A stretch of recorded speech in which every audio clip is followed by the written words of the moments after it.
sur le terrain.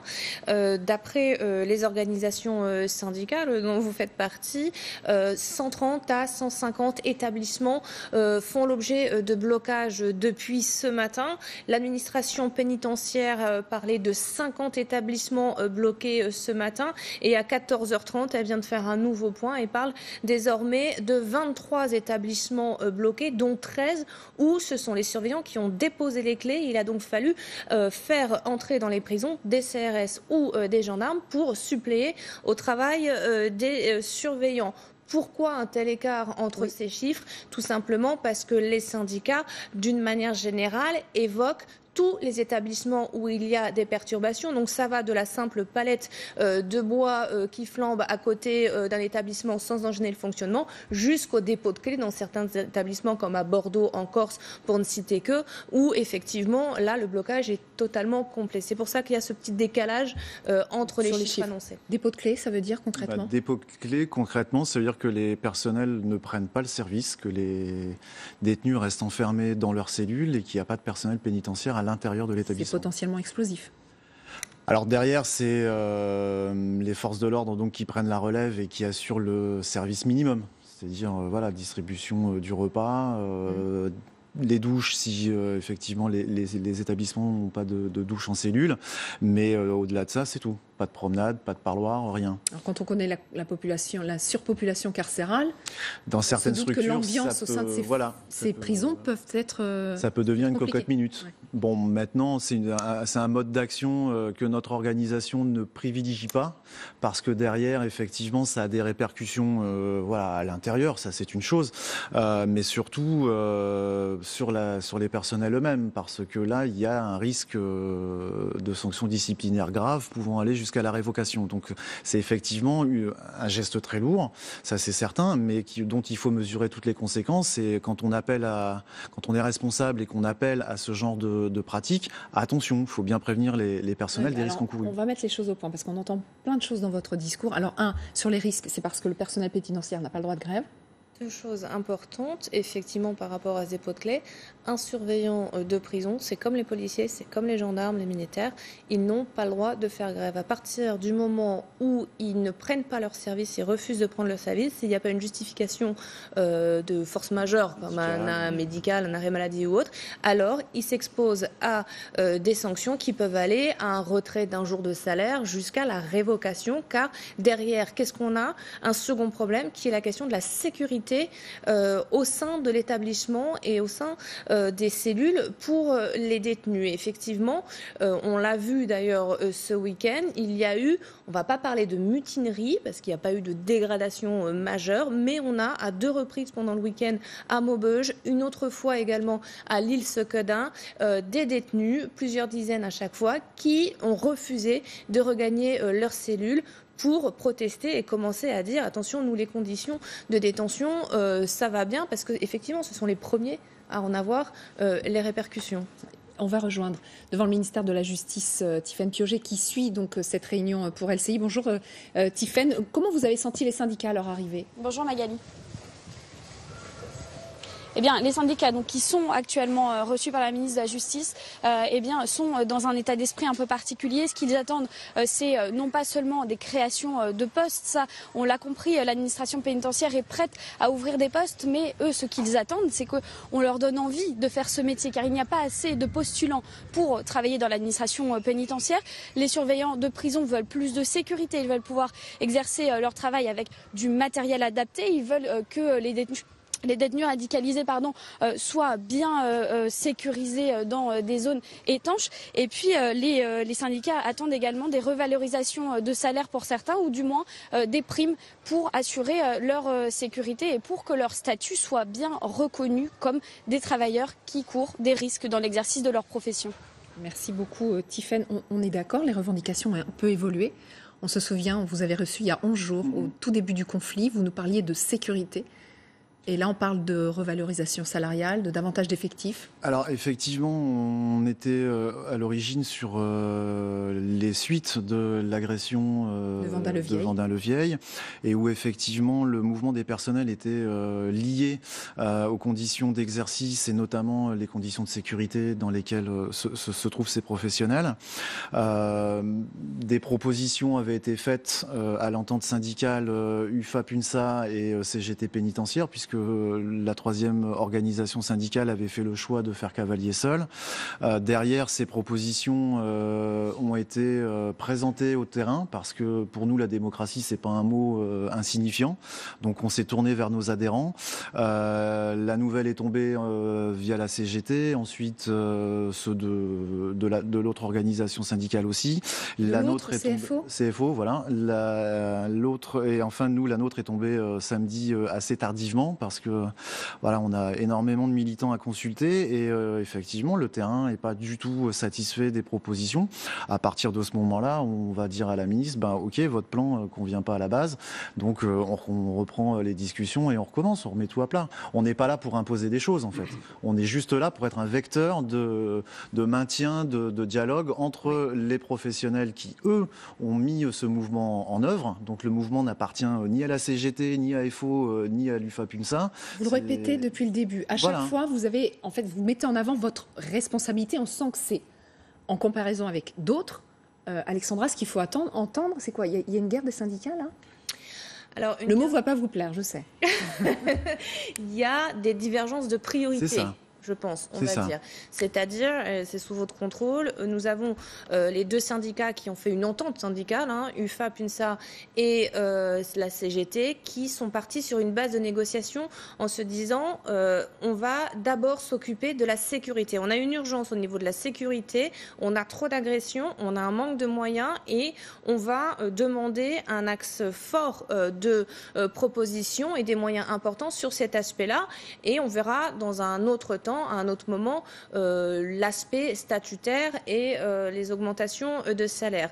Sauf que pour FO pénitentiaire, qui est donc le deuxième syndicat en termes de représentants de gardiens de prison, estime que la question de la sécurité, elle passe par plus d'effectifs, mais que ces effectifs, si on veut les avoir, eh bien, il faut absolument commencer par augmenter les salaires. Donc, ça doit être dans les négociations autour de la table, et ce, dès le démarrage. C'est pour ça que cette revendication, ces manifestations se sont faites un peu de manière dispersée, et qu'on avait ce flottement en fin de semaine qui était des syndicats qui proposaient un projet d'accord à leur base, et de l'autre côté un autre syndicat qui disait mais nous on n'en veut pas, on participe pas, et on maintient le blocage et on va encore plus fort. Alors, par rapport à ce que vous venez d'amener comme élément, Alexandra, effectivement, il y avait une divergence de point de vue concernant la priorité à mettre en avant. Pour autant, sur le terrain, la mobilisation, elle n'est pas en ordre dispersé. Je veux dire, les gens se moquent ouvertement de savoir à quel syndicat ils appartiennent. Aujourd'hui, le seul message que, au niveau de l'UFA-PUNSA, on souhaite faire passer, c'est que nous, on est un simple relais. Le mouvement ne nous appartient pas, et notre secrétaire général, c'est pas lui qui décide de la politique à mener. Vous êtes le relais de ce que dit la base. Voilà, c'est-à-dire qu'on se tourne vers les militants, et c'est eux qui nous orientent en disant oui, là on est d'accord, là on n'est pas d'accord, là c'est suffisant, là c'est pas assez. À vous de continuer à essayer d'obtenir plus, et nous on reste là tant qu'on n'aura pas obtenu ce qu'on veut. Voilà, c'est simplement le message qu'on fait passer. On n'impose rien à personne. Alors quel est votre quotidien ? Parole de surveillant avec Pierre Grange. C'est des agressions verbales, physiques tous les jours, des crachats. On n'a plus d'autorité sur les coursives. Ça nous impacte, nous et nos familles. Moi, mes enfants ont du mal à dormir la nuit. Me parlent de mon métier tous les jours, alors qu'avant, ce n'était pas le cas. Ils demandent désormais une meilleure rémunération, car à leur niveau de salaire, l'administration n'arrive plus à recruter. Il n'y a pas assez de candidats qui se présentent au concours d'entrée. Qui veut faire ce boulot pour 1 400 € par mois ? Risquer sa vie ? On vient avec la boule au ventre. Donc bon, ça peut plus durer. Cet autre surveillant nous montre qu'en cas d'agression, il n'a qu'un sifflet pour appeler au secours. Il est censé porter ici un talkie-walkie, mais beaucoup sont hors service. Lui a été poignardé par un détenu. Il avait pris une lame de rasoir et qu'il avait soudé sur un morceau de plastique, tout ça qui m'a planté dans le dos lorsque j'étais en train d'intervenir sur lui. Et il n'y a pas eu de suite. Il y a eu des comptes rendus d'incidents qui ont été faits, mais la personne détenue a été mise en liberté. Voilà. J'ai pris un coup de couteau. Suivant.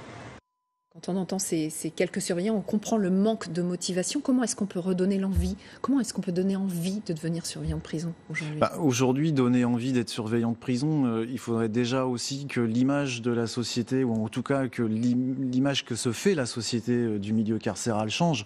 Parce que dans l'état actuel des choses, on se rend compte que ce qu'on demande, c'est des sanctions lourdes de plus en plus au niveau des jugements, de mettre les individus ayant transgressé la norme, de les placer derrière des murs, mais tout le monde se moque en fait de ce qui se passe derrière ces murs. Ouais, donc oui. Voilà. C'est pas le tout carcéral n'est pas la solution pour vous.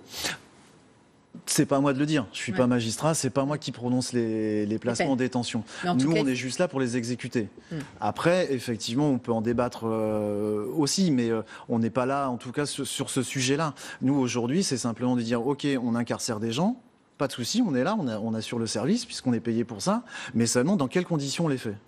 Voilà. Alors, quelles conditions? Donc, plus de personnel, vous l'avez dit, ça, 2500 postes en plus pour vous. Pardon? Vous n'avez pas changé 2500 postes en plus? On reste là-dessus parce qu'il faut aussi anticiper les départs en retraite qui vont avoir lieu assez rapidement. Voilà, et donc, le salaire, on a vu, votre salaire aujourd'hui varie selon entre le début de carrière et la fin de carrière, on va le revoir. Quel est votre curseur aujourd'hui? Qu'est-ce que vous demandez à la ministre de la Justice? En termes de rémunération?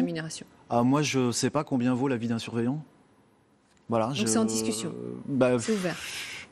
Je laisse les personnels juger déjà d'eux-mêmes à combien ils estiment leur propre vie. Après, on verra avec la ministre si on tombe d'accord sur le même chiffre, si la ministre est d'accord avec eux ou pas. Moi, en tout cas, je ne me prononcerai pas sur combien vaut ma vie. Voilà, je fais preuve d'humilité là-dessus.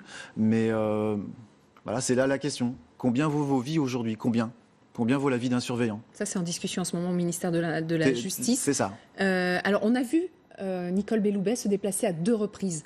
À Vendin-le-Vieil, au tout début, quelques jours après le début du conflit. Donc c'était 5 jours après l'agression. Et puis à Borgo encore, ça c'était vendredi dernier, la garde des Sceaux accueillie par des sifflets. Ça avait été assez chahuté finalement. Là, il faut qu'elle convoque les syndicats. Est-ce que c'est un échec pour elle?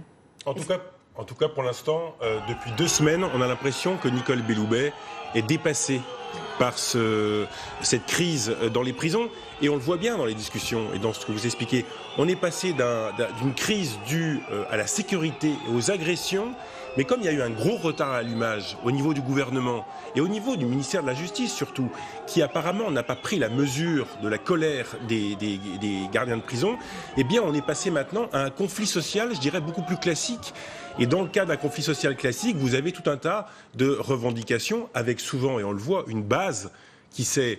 je ne vais pas dire le mot radicalisé parce que c'est un mot qui est pas bon, mais une base qui n'en peut plus. Et donc, du coup, on a l'impression que vous, les centrales syndicales, au départ, vous étiez divisés. Maintenant, elle a réussi à vous réunir finalement. Et vous êtes tous les 3. Non, c'est nous qui avons réussi à faire en sorte que la ministre nous reçoive tous les 3. Voilà parce qu'elle, au départ, elle voulait nous recevoir une par une. Absolument, mais il y a 15 jours, il y avait une division syndicale. Là, aujourd'hui, on a un mouvement d'ampleur. On a un dialogue de sourds. On a des syndicats qui, finalement, courent un peu après leur base.